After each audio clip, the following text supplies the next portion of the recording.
Hi, good morning, ladies and gentlemen, and welcome to our series on Intercontinental Webinar. And today we'll be looking at digital assets and cyber security. I mean, we'll just, I can see that people are signing in. So we just give about a minute for more people to join, and then we'll start. We'd like to thank all our panelists for joining us. And then in a minute or two, we'll start officially. Thank you.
Okay, once again, good morning. People will keep joining.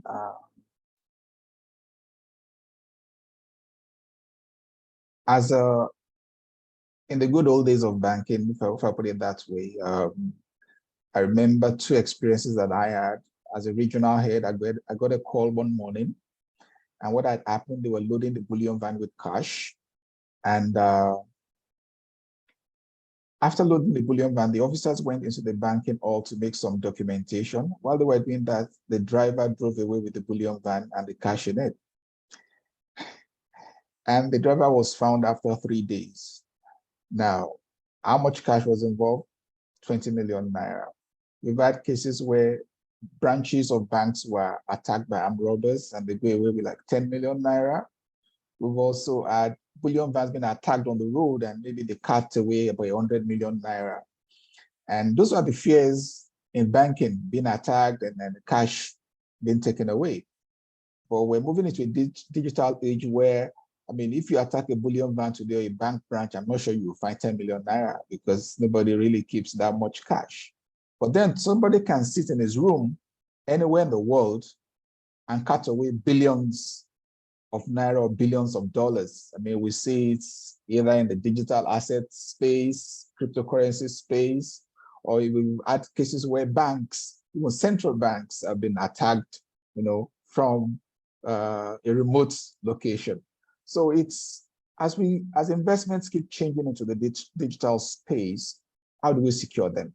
How do we make sure that the digital robbers don't take away everything we have invested? And that's the purpose for today's Intercontinental Webinar. And we have the best people in the world to talk about it today.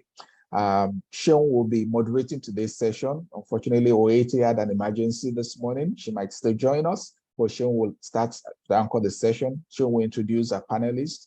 Thank you, Dimitri, Yigal, and Moses for joining us. Sean, over to you.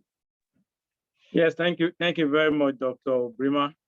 And I'm pleased to welcome everyone on the call to the third Intercontinental Webinar. The webinar brings together speakers from various climes aimed at looking at a contemporary issue and then having a global perspective on such an issue. And today we'll be looking at protecting digital investments in the age of cyber threats. For those of you on the call, may I ask you if anybody can accurately predict the third largest economy as of today? The third largest economy as of today. Can anyone on the call predict that accurately?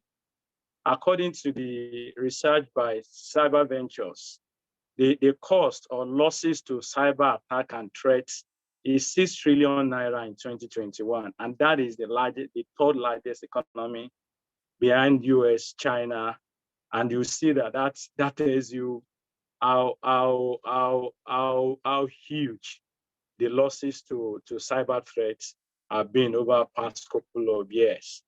As of 2010, the cost of the number of malware, according to McKinsey research, was 10 million, but it has grown to 130 million, which is about, at 1,300% rise in the past 10 years. And it's also forecast by by McKinsey that by 2025, the losses to cyber attack will be up to 10 trillion. And you know what that means to the global economy. It's a huge loss, and nobody is spared. The advanced country, the developing country are all, affected. And of course, today, you wouldn't have better speakers on this side other than those we have lined up. And first on that list is Yiga Huna. Yiga is the former DG, immediate past DG of Israel National Cyber Directorate. He led a team of 350 employees for all aspects of national cybersecurity in Israel for 4 years. And that involved policy formulation, tracking, and a whole lot. Yiga has about 3 decades experience in intelligence service, code decryption, and cybersecurity formulation. He graduated from Tel Aviv University. Yiga speaks 3 languages, English, Hebrew, and Arabic. Thank you once again, Yiga, for joining us on this call. It's a pleasure having you this morning. Hi, good morning. It's my pleasure to be here. Thank you for joining us. Also joining Yiga on the call is Dmitry Galov. Dmitry is a security researcher and expert at Kaspersky. He researches into non-window malware, apps, and IoT threats. He has interest in programming, reverse engineering, and Dmitry is very experienced in Android malware. Dmitry, it's a pleasure having you on this call this morning. Thank you for joining us. Hey, good morning. Really happy to be here as well. Thanks for calling. Thank you, Dmitry. I also have Moses Mongoti on the call. Moses is a pre-sale engineer at Kaspersky as well. He has almost a decade experience in cybersecurity, helping customers across Africa to identify and address gaps in cybersecurity posture. Moses is a certified networking, collaboration, monitoring, and cybersecurity domain expert. He has passion in creating awareness on cybersecurity across Africa. Moses being an African himself, so that underpins his passion for this. Moses, it's great to have you on the call. Thank you for joining us. Thank you very much for the invite, and I'm looking forward to a great session. And joining us as well will be Eman Al-Iza. Eman is an industry cybersecurity lead and senior expert at McKinsey. We are hoping he will be joining us very shortly. But let's go straight away into the webinar of today. Let me start with Yiga. The state of cybersecurity globally has become, it's a global threat. And the rate at which it's growing by the statistics that have been doled out is astronomous. And we then want to ask, in your experience, how can you assess the state of cybersecurity globally? And what are the unique things around this in Israel, and the neighboring countries around you? Over to you, Yiga. Can you assess the state of cybersecurity globally, and especially specificity in Israel and the neighboring countries? Thank you, Yiga. Well, thank you. Well, as you described, the real pandemic that the world is still experiencing is not COVID-19. This is getting contained. The real pandemic is the cyber attacks. And since the COVID-19, with a strong correlation, we see a boost. It's not a growth, it's explosion of numbers. Kaspersky has a fantastic graphs that show the curve until March 2020. And since then, it's like going up and never looking down back. It's growing. And that's because of many reasons. The major reasons that are relevant for our discussion is that the world become more and more digital, which is great. We can do much more things from remotely. In the pandemic, in the COVID-19 time, it was critical. In the financial sector, everything that we do now, we began with the story about the cash, the track with the cash. Well, today, the only thing that the main asset that all the financial sector has, and not just the financial sector, is digits, zeros and ones. And that is something that an asset that calls for the bad guys, to the hackers, and attracts them. And we see since the COVID-19 enormous growth also in the number of hackers. Imagine that all the world sent simultaneously hundreds of millions of youngsters between the age of 8, 10 to 20 something, students, high school students and others, to home to work on computers. What can go wrong? So many of them, let's say only 2-3%, discovered the dark side of the internet and began hacking and ransomware and things like that. That's enormous numbers. So how we deal with that in Israel and other places? We need to realize that the problem is not going away. By the way, the major problem is that you cannot apprehend the bad guys. It's not machines, it's not computers that do the damage, it's people. But these people found the ultimate crime, the perfect crime. You can do that, perpetrate that from the basement or your home, elsewhere, different time zones, and go through proxies and other means that it's easy to get, and have a ransom in crypto, which is almost untraceable. So if you check in Nigeria, in Israel, in the US, how many hackers are sitting in jail or brought to justice for hacking, you'll find very, very few. And that's something that the world needs to change it, but it will take a long time because they act technologically. Police, law enforcement agencies are less technologically these days. They work in the Interpol. The cybersecurity agencies work in a different parallel universe. And these two parallel universes, the law enforcement and the cybersecurity, they don't meet yet. Once they do, and to take efforts from governments, from the White House in the United States are trying to do that. But that means that we're going to face, and I'll summarize, we're going to face a couple of more years, unfortunately, of upper hand and a better chances for the bad guys over the good guys.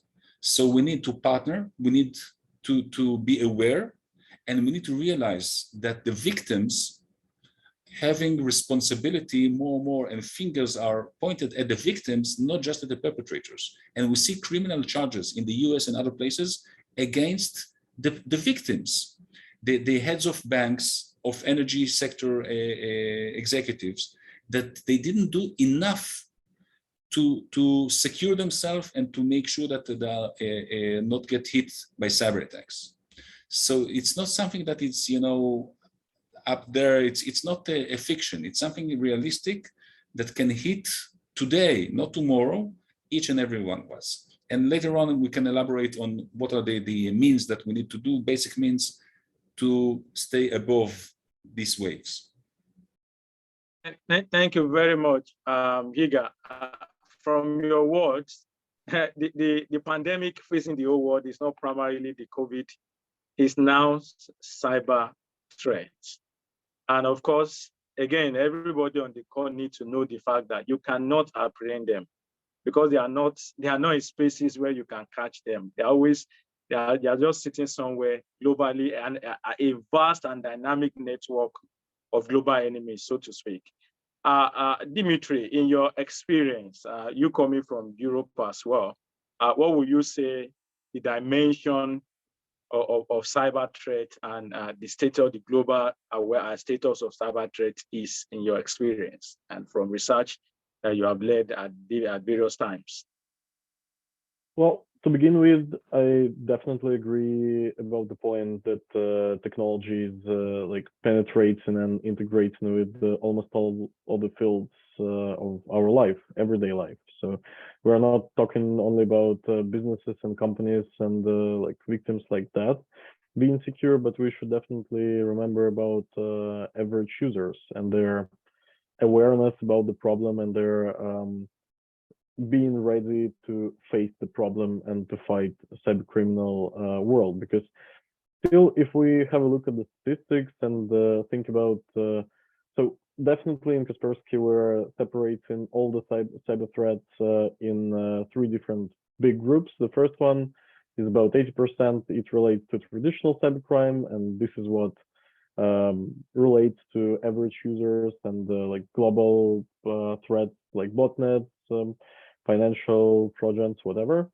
20%, like a bit less than 20% of that is targeted stories that face SMBs and enterprises, and only like 0.01% is something related to cyber weapons and APTs, like advanced persistent threats. The thing is that cyber criminals are starting to focus more on targeted attacks against the enterprises and SMBs. Why? So you can say that it is like, regarding to the statistics that I've said, the share is like 4 times less, but the potential income and the potential, for example, if we talk about ransomware, the potential ransom, as it was stated before, is bigger.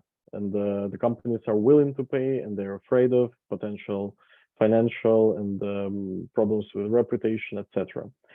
So, but this penetration and this digitalization of the world brings us to the point when it is really hard to protect and to provide security to both B2B and B2C afterwards. Like the diversity of the platforms, of technologies, of, I don't know, operation systems and software, whatever, is so diverse and so big that like trying to fix and trying to close all the holes into security afterwards is potentially undoable. So, for example, because of that fact and understanding that for like 5 or 6 years in Kaspersky, we are trying to convey the idea of not providing cybersecurity, but providing cyber immunity. And by that, I mean that like if we think about the problems of tomorrow, we will understand that it is cheaper and easier for everyone to implement the fundamental like basic rules of security in the very beginning of every, for example, cycle of development of software, or in the very beginning of creating internal infrastructure of the company, because like basing that on those secure rules, and they're like as Eagle said, they're basic, they're quite obvious, quite basic, but still we have to focus on them. Talking about like the threat landscape and not like something abstract, but going back to Earth, cyber threat landscape is changing every year. And as it was said about the COVID, yes, the threat landscape changed because the perimeter of security in the companies changed and the IT security became more decentralized. For now, as you can, as you have heard, I think that in Europe we have different geopolitical problems as well that very much influence on the cybersecurity landscape that we see. And these changes, they are not much about the quantity of the attacks. They're about the severity and the technical means that are used by the cyber criminals. Because for now, even again, like the easiest example, if I have started with ransomware, so just have a look. Ransomware was created, like the first examples in 2005, 2006, I think, the first attempt. And for now, it's been like 15 years, 16 years of development. And they have gone from like some script kiddies and like, I don't know, schoolboys sitting and trying to do some ransomware stuff to like a really big industry with real money, with like, it's a real ecosystem of cyber criminals with salaries, with days off, with like, I don't know, social security programs inside their community.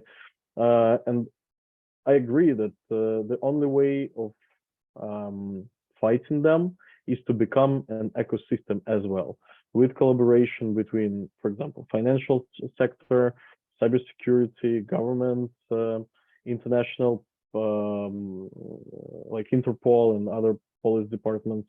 So it is like they're becoming more and more united because they understand it is good for their business, and we should become more and more united because this is, I agree, the only way to fight this kind of industry. Thank you very much, Dimitri.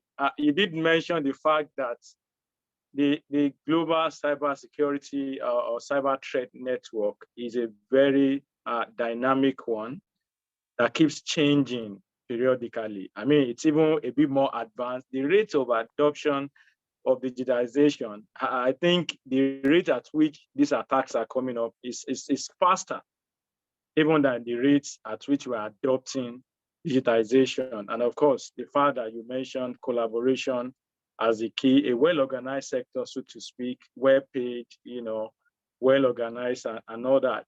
Moses, going to you, Africa, we are still, catching up a lot on technology, and it looks like we are very vulnerable to a lot of cyber attack. In your experience and your time of, moving around Africa, how will you assess the state of cybersecurity in Africa and entirely, from your experience? Where are we, Yeah, Moses, over to you.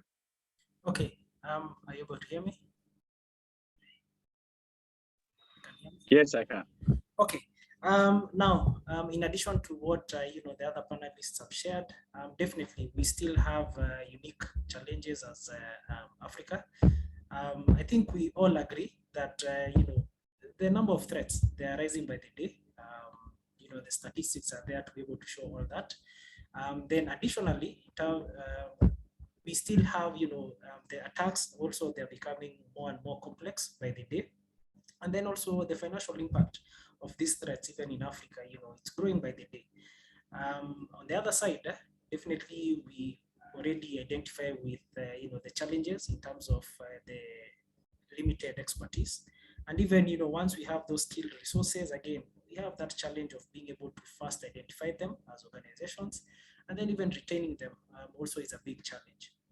And so those tend to be similar trends and challenges across most of the organizations in Africa. And then even additionally, once organizations start to get these products and services to be able to start to counteract the threats, again, you'll have those challenges whereby they have multiple solutions. The solutions are more, generating a lot of alerts. And then, like we said already, we already have a shortage in terms of the skill set that is available. So also we need also to be able to find a way that we can be able to find a way of identifying the priority alerts, being able to prioritize them, and then being able to address those ones as quickly as possible. Then additionally, in terms of the statistics for Africa, as Kaspersky, definitely we have our global security network, which basically means of our 400 million plus customers, they are able to decide if they want to voluntarily, be able to connect to that global network, and then they can be able to share their depersonalized information in terms of the threats that we are seeing. So some of the insights that I'll be mentioning are actually based on that, that global security network. And definitely, additionally to that, we also have our global research and analysts, and these guys are basically situated across the globe, and their main work is just understand those advanced threats, hunt for them, analyze them, and then be able to inform our R&D in terms of how we can keep our products one step ahead of the threats. So in terms of basically what we are seeing even in Africa, definitely digital adoption is key. We're already in the 4th industrial revolution. Everyone is adopting digital technologies so as to be able to improve whatever service offerings they're offering, and especially in fintech, definitely a lot of adoption in terms of the web and also the mobile channels. And definitely, as we adopt all these different digital technologies, it means on the other end, the criminals are also being forced to adopt.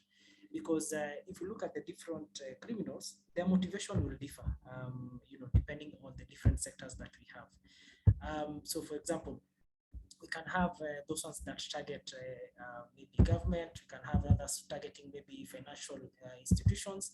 And if you look at them, definitely the motivation across all that will be different. Cyber espionage, it can be, specifically they want to breach your data then and try and resell it back to you. So either ransomware, or they just try to hold you hostage. So being able to understand that, no specific vector will be immune, because, the threats are, the motivation is there. If you're thinking about money theft, business process manipulation, undermining your competition, all those will be motivation for the different threat actors. And so specifically in finance, fintech, money theft, identity theft will be top, but definitely there's still a lot of other items that can be included in that. So if it's data manipulation, theft of confidential information, all those will fall under that. And finally, looking at some of our statistics starting from Q2 2021, definitely we've seen significant increase in terms of backdoors, exploits, and even malware and spyware.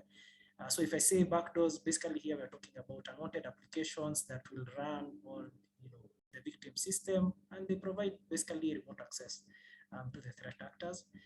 Also exploits, we've seen that, if you're using any type of operating system, be it on a workstation, a server, or mobile device, it will have vulnerabilities. If they're not patched, they will be compromised. And definitely we've seen a lot of increase in terms of also the exploits, the attacks based on that. And specifically, I'm mentioning the top ones with respect to what we are seeing around Nigeria, Ghana, so West Africa, in addition to globally.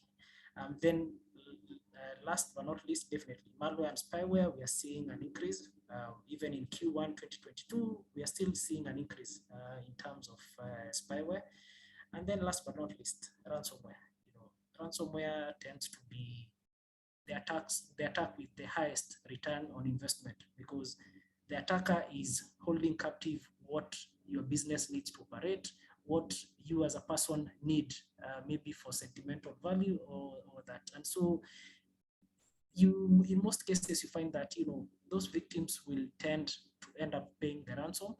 And that basically means ransomware will be around for a long time, because, the return on investment on it is pretty high. And definitely in Africa, we are seeing all that. Then also we have what we call the advanced persistent threats. So this will be, groups of cyber criminals, and in some cases they can even be state-sponsored, and they will have, they tend to be very skilled, and also they have a lot of resources. And usually, if they have a specific target in mind, so it can be a government, it can be a large corporation, definitely they put in the work, being able to understand that particular target, and then being able to find a way to compromise it. And so for such cases, it's important to be able to find a way to use threat intelligence from different sources to be able to understand what is happening in your sector, maybe the financial sector, or even in your country, and then being able to use the learnings of others to improve or harden the protections that you have. Thank you very much, Moses. I mean, from your word, we've seen that the dimension of attacks keeps increasing. And of course, they are going to be with us for long. And of course, the father, you mentioned that they are well organized. They just don't attack.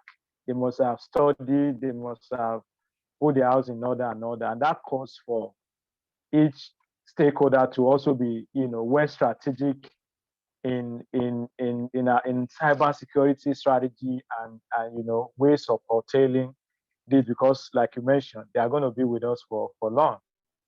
It just then depends on how well we can play in securing our platform, our asset end to end. Yeah, thank you once again. Yiga, going back to you, how will you access these global losses? What assessment will you say this, and just accessing the dimension of these losses, globally? Yeah, Yiga. Well, I'm not a financial guy that I can assess, but if you ask me, all the numbers, and that's for sure, at least from the Israeli case, all the numbers that are reported are underestimation.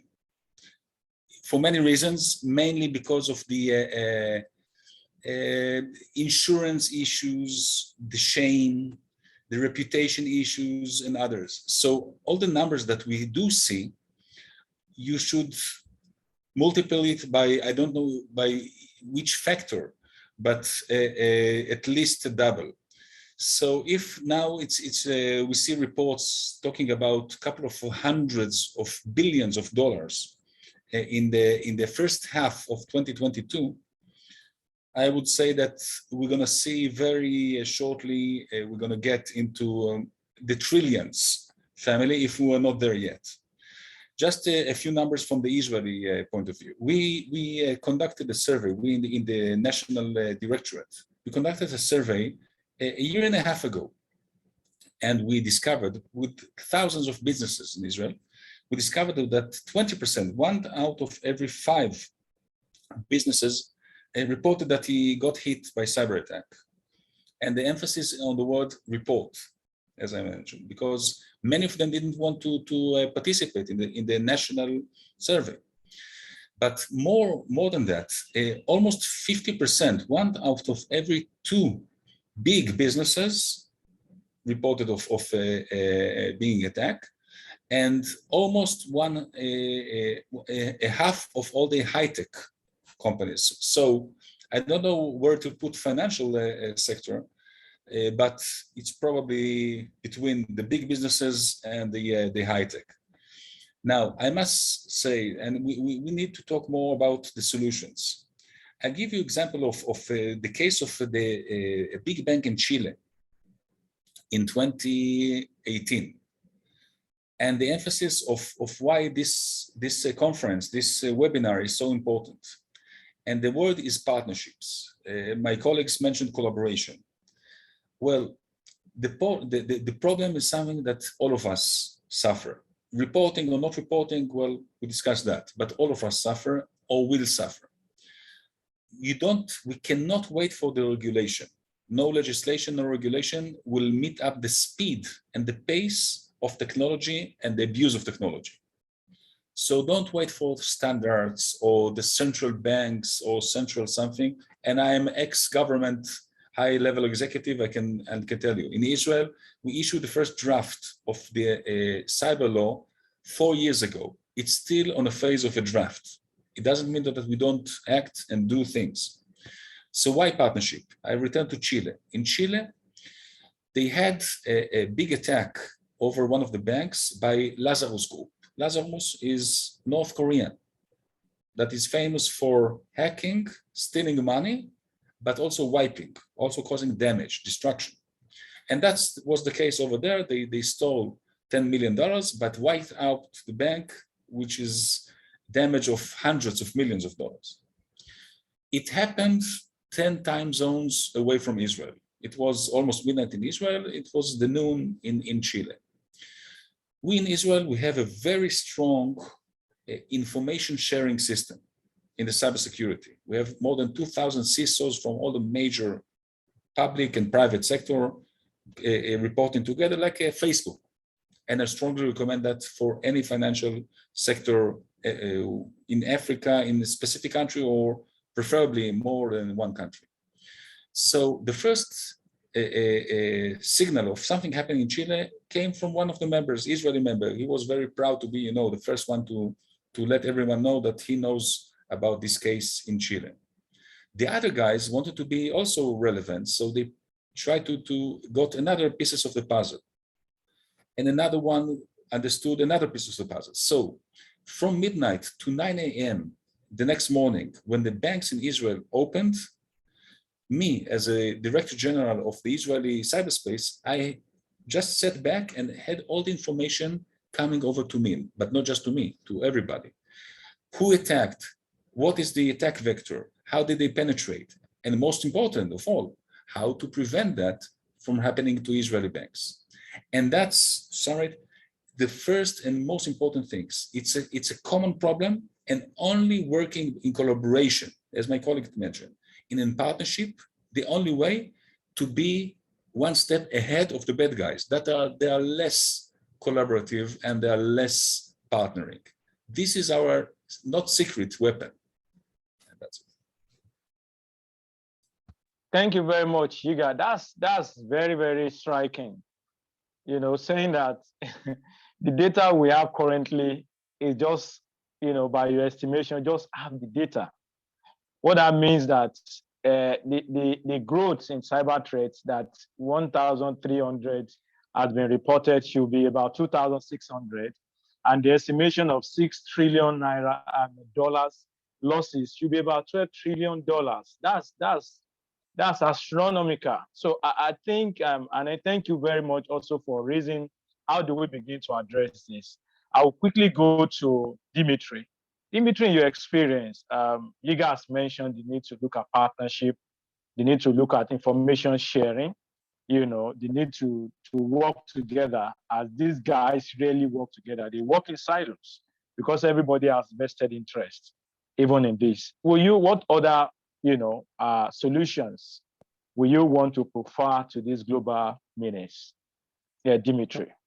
Well, yeah, I'll just add a couple of words to the estimation of the global losses, because it's quite a common question, and I personally do not like that estimation of global like loss of like if we take all the world and then sum up all the like stolen money. I think that the most important number is the estimation of like how much money does it take out of the company if there is a cyber attack that is successful. And we are analyzing that every year based on the cases that we know and we investigated or we are aware of from like customers or partners.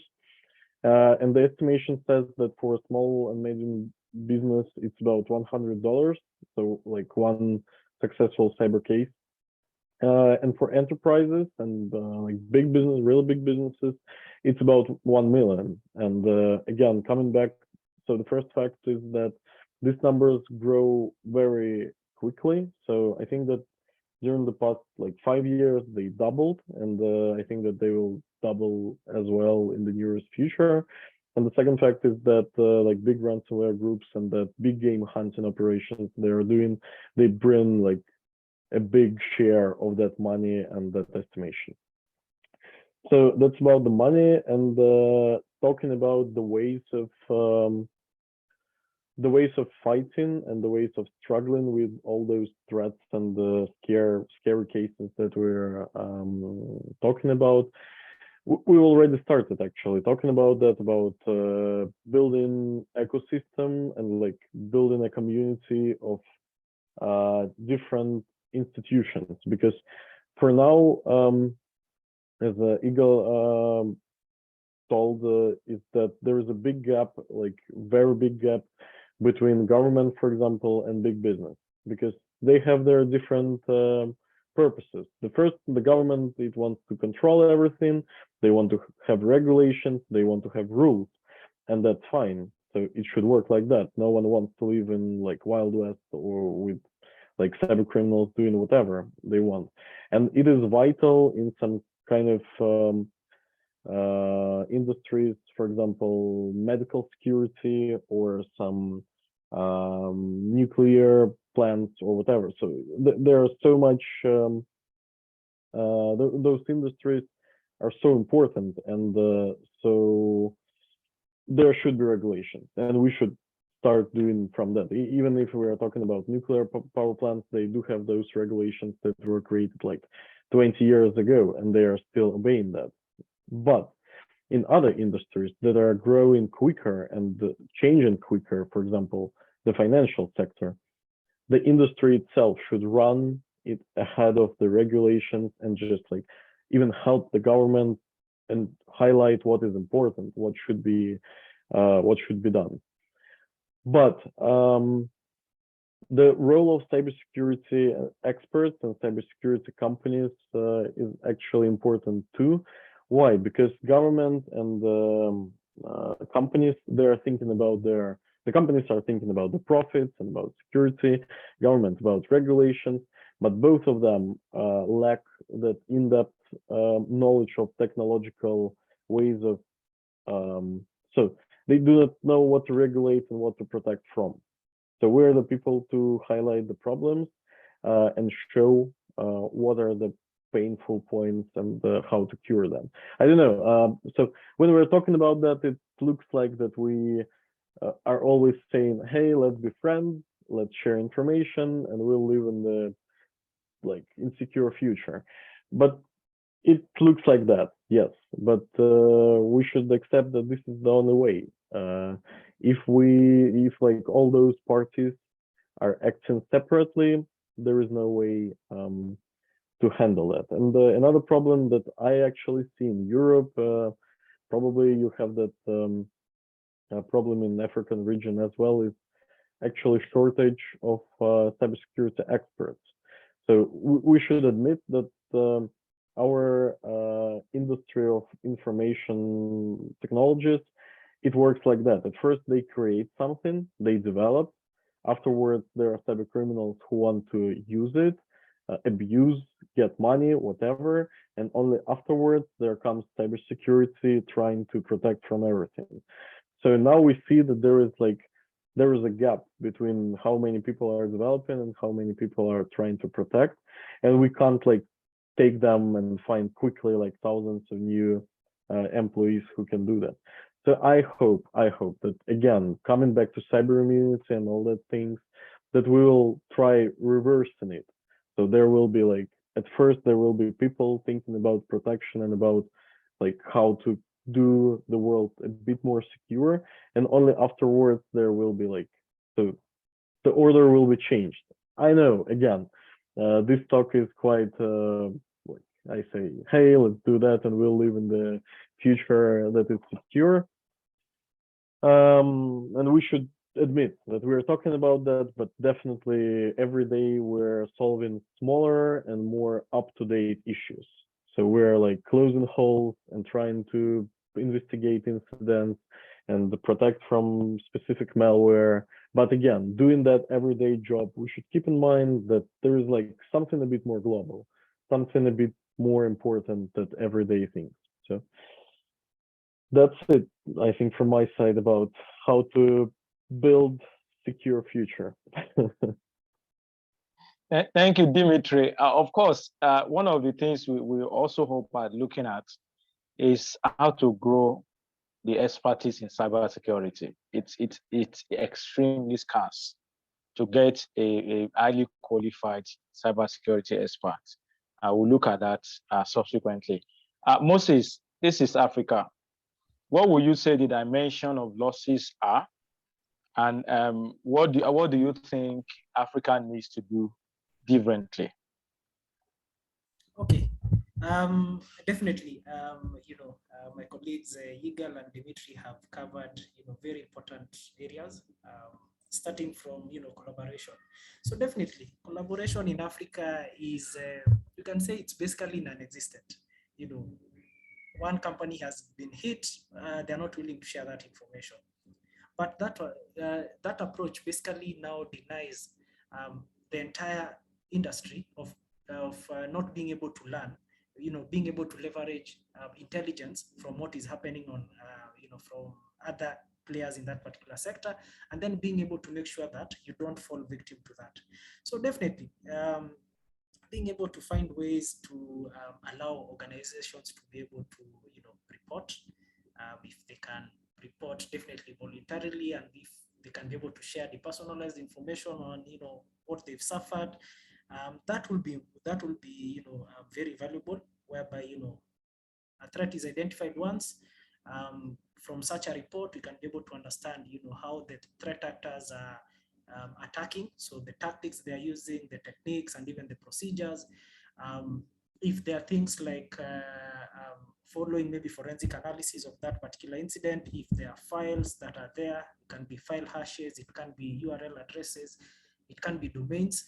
All those can now, start to become things like our indicators of compromise. So you're using the learnings from an incident, and then you're trying to see in your environment, have I had any instances of this within my environment?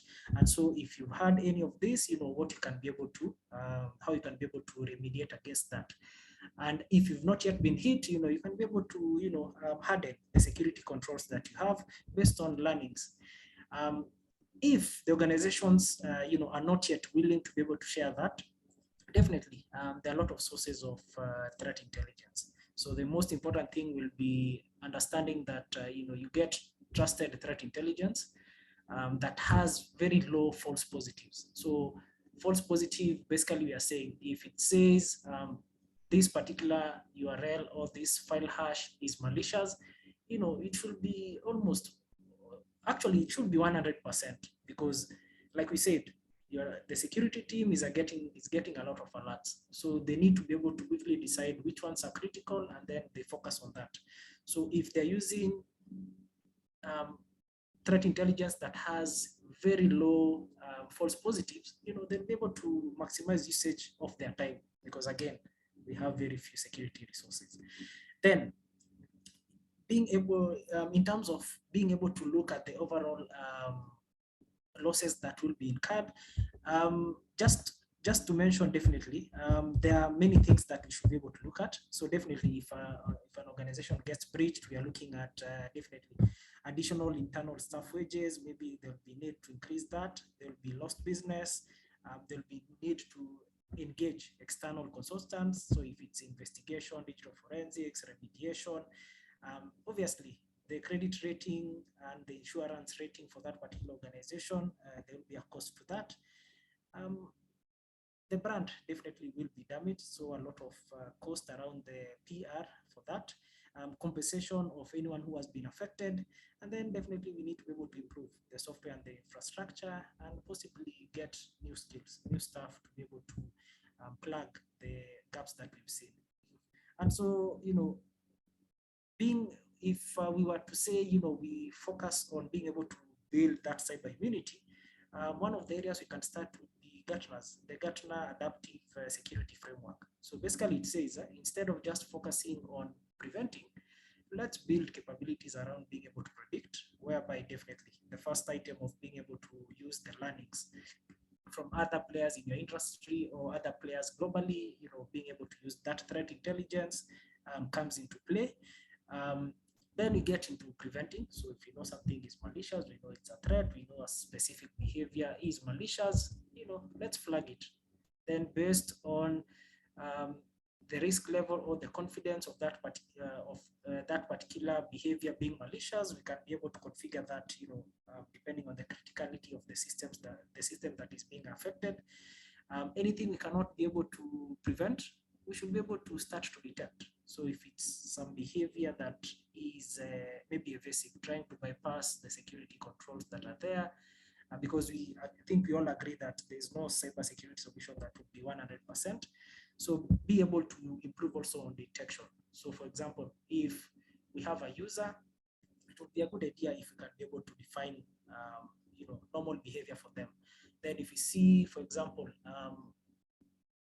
illegitimate use of inbuilt maybe management utilities, Windows PowerShell, management instrumentation, we should be able to flag, and then the security team should be able to validate, is that allowed, is not, or is that not allowed? So being able to improve on the detection, and then definitely most companies in Africa will not have clear incident response procedures. So for you to be able to even to get the point of being able to do incident response, you need to be able to have a way of collecting information on everything that is happening across all these different channels that you have. And then, for example, with that, be able to now get the threat intelligence so that your team can be pointed to the threats that are actually important and should be prioritized. And then now you need to be able to know, this has been confirmed as a threat. You need to reduce the network dwell time for that particular attacker, because the more time they spend on their network, definitely the more the damage that will be caused to your organization. So being able to start to come up with how you can be able to deal with these incidences, respond to that, remediate, and then use those learnings to improve. Yes, thank you very much, Moses. Africa is not sharing information. That's what Moses is saying. We need to share more information as a way to begin to, address this global issue. And I think that's not only an African issue. Globally, we need to be a brother's keeper in terms of sharing, intelligences and new nuances on these global threats. We participants could please drop questions in the Q&A box or even in the chat box, as we're in the session of taking questions, and the speakers will do justice to them. Yeah, finally from me, let me start with Yiga. We have seen that there's no way we could do it. The government, the policy makers have to be involved. So I'm taking two in one question finally. What approach do we need to adopt, or sort of framework or rule of government in terms of creating framework that can help us, fast track solutions to cyber attack, and also in terms of growing cybersecurity expert? What strategy do we need to all put in place? Yeah, Yiga, over to you. Yes, thank you. Very briefly, well, in Israel, we invented the sectorial model, meaning that we understand that the government, every government, it's too heavy and too constrained in getting to all places that need to be really secure. So we have three layers. The first layer is the critical infrastructures. In Israel, we have like 40 entities, central bank, the electric generation and transformation, these kind of things, but not the banks themselves, only the central national bank. The second layer, that's the important thing to our discussion. We took already existing regulators that not dealing with the cyber, dealing with like in the banks, the supervisor of the banks, like in insurance, the supervisor of the insurance companies, etc., and other in energy. And we built like a mini directorate, cyber directorates within them. So in part of their already existing regulation over their sector, they also do cyber. They get the cyber from the highest instance, from the national directorate, but they know the bits and bytes of technology and of business processes in their regulated sector. So the minister or the government responsible for the sector is also responsible for the cyber, which is the right approach. If you think about it, it's not a different parallel universe. It should be embedded in the already existing business of any sector, specifically when we talk about financial sector, as we discussed, the high vulnerability of this sector. So it's kind of a mini cosmos of regulation that have the capabilities. They need to invest in building the capabilities, but it's under the sector, understanding all the elements of the specific sector, and being part of something not too large, not too diverse in the OT and other things, but on the community of this sector. That's briefly what in Israel we've done, and it's very successful, as it also lift off a burden from the central government on dealing with things that it's more remote and more specific and less relevant for the high level government, but still critical infrastructures should be pointed out and taken care by the highest level of the government, but all the rest within the sectorial level. Thank you very much, Yiga.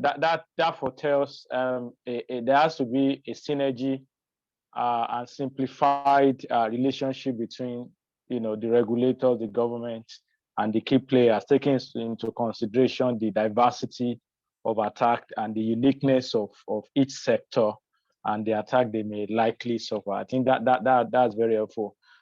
Going back to you, Dimitri, how do we grow cybersecurity experts across the world? What strategy do we need to put in place to solve this scarcity of cybersecurity experts? Yeah, Dimitri. Well, I think that if we're talking about different industries, obviously, like the advice will be different. But I think that if we go like on a high level of how to secure any kind of company or any kind of enterprise, I think there are three main things that should be considered about. The first one is obviously the products, the cybersecurity products, and they can be different. It's like a complex solution with like internal network monitoring, with anti-exploits on the perimeter of the company. It can be anti-spam or anti-phishing kits, whatever. So it's like a complex solution that the company should implement. The second thing is people, because even if you buy this kind of solution, it can be like a cannon that no one knows how to use. And there should be educated specialists, for example, security officers, who will be able to monitor and use those tools, who can configure them properly, who can investigate the incidents and know what to do, whom to contact, when to ask for help in external companies, for example, because if they do not know how to do that, any kind of like no cybersecurity complex solution can work without people. It's not like artificial intelligence. There should be people who will be maintaining that and configuring and monitoring. But again, talking about people, the second branch is average employees who are not dealing with cybersecurity and the IT infrastructure itself. Every employee should get awareness about what's going on in cybersecurity and how, for example, not to click on every single link that they get as pure phishing emails. Because if we have a look at statistics about what are the initial infections in companies in B2B, it is about like 25 or 30% still. It is the initial infection through email. And it's like spear phishing has existed since internet was invented, you know. But talking about human mistakes and education, it is very important to give the trainings and awareness sessions every single year or half a year, just like showing what will happen, what to do and what not to do. And the third part that Moses highlighted before that, it is threat intelligence. Because if you have like a cannon and you do have people who know how to use it, you need like bullets, you know, and you need information. You need those people be aware of what's going on in the world and how to use it and how to stay protected. So I think like in every industry, if we take those three like big stones and put cybersecurity on them and keep in mind like people, technology, and awareness, and threat intelligence, in other words, I think this is the key. But it is more down to earth, and it should help more to the companies than talking about, you know, the beautiful future of tomorrow when everybody collaborates with everyone and like people are friends and whatever. We want to live in this world, but still we need to protect companies every day. So we should stick to those basic things that have been already invented. Thank you, Dimitri. Finally, from you, Moses, Dimitri touched on looking at product, people, awareness. Any addition to this aspect of, you know, how to curtail this global menace? Okay. Moses. Yes. Another approach, or maybe like an overview of what I'll propose would be for different organizations. Definitely, their cybersecurity maturity will differ. So if you say cyber maturity, we are talking about their ability to be able to identify, protect, defend, recover, and respond from these different attacks. So definitely a lot of tools and also skill sets are involved in this. And definitely as a company grows, most companies will start from a point whereby probably have one person and handling everything around IT. So definitely cybersecurity will not be a key consideration there. But as the company grows and they start to understand all these different types of cyber attacks that are there, maybe they get to a point, they get a department, and maybe by the time they're becoming a large corporation, they understand, they can be a big target. And so part of the requirement will be for example, coming up with a security operations center that is in-house, having highly trained resources in-house so that they can continuously analyze all that information that is collected across their digital ecosystem and be able to say, do we have any signs of attack? Have we been attacked in the past? Or do we have, an attempted attack within our environment? And then can we be able to respond to that? So the company needs to understand, where they are in terms of their cybersecurity, and then that should be able to inform their cybersecurity strategy. Making sure you address the basics as the organization grows, because one of the things we said is, there's a shortage in terms of the skilled cybersecurity resources. So if they are in short supply and they are expensive to retain, it does not make sense for you to bring in one, and then they're just handling threats that could have been easily addressed by automated prevention technologies, maybe at the network level, at the mail level, at the endpoint level. So it's important to have a clear strategy, cybersecurity strategy, well informed. Then at each step, you make sure you address the main concerns at that particular level, as the cybersecurity of that particular organization grows. Thank you very much, Moses. Yeah, I mean, the question, I believe the question in the Q&A box has been attended to in the course of the training. But Moses, before you close, could you please just look at the Q&A box and probably help answer the question, either Moses or Dimitri or Yiga as well. Yeah, I know the question has been attended to initially, but please help recap that. Again, we want to thank you all for joining us on this webinar. What Moses has touched on, it looks like the way to build up cybersecurity expertise is to start at corporate level. Individual company has a cybersecurity department. And now that most banks and companies are having an experience center, we should then move from department to a center where more awareness, more information can be shared with a larger populace. So thank you, Yiga Huna from Israel. Thank you, Dimitri from Kaspersky Europe, and thank you, Moses from Kaspersky Africa. We thank you for joining us on this webinar, and we thank all the participants as well for your time on this call. Something that resonates throughout this entire discussion is the need to collaborate, is the need to share intelligence, is the need to watch each other's back. And that is what FinTech Association of Nigeria stands for, a platform where we educate, we collaborate, we advocate on all of this. And so if we are going to move the needles on all the things that have been raised, it starts with being part of an ecosystem. And there's no better ecosystem to be than the association. Yeah. Please just reach out to us to inquire. Visit our website, fintechng.org, on our membership from 21 sectors of the economy.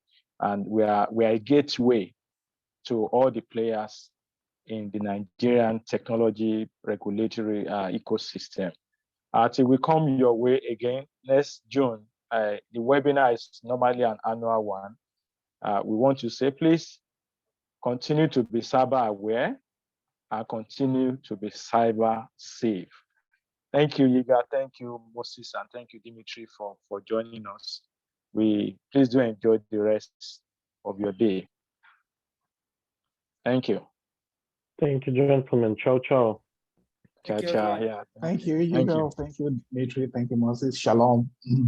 Yeah, thank you. Shalom, toda. Thank you. Bye-bye. Shalom. Bye. Bye. Thanks. Yeah.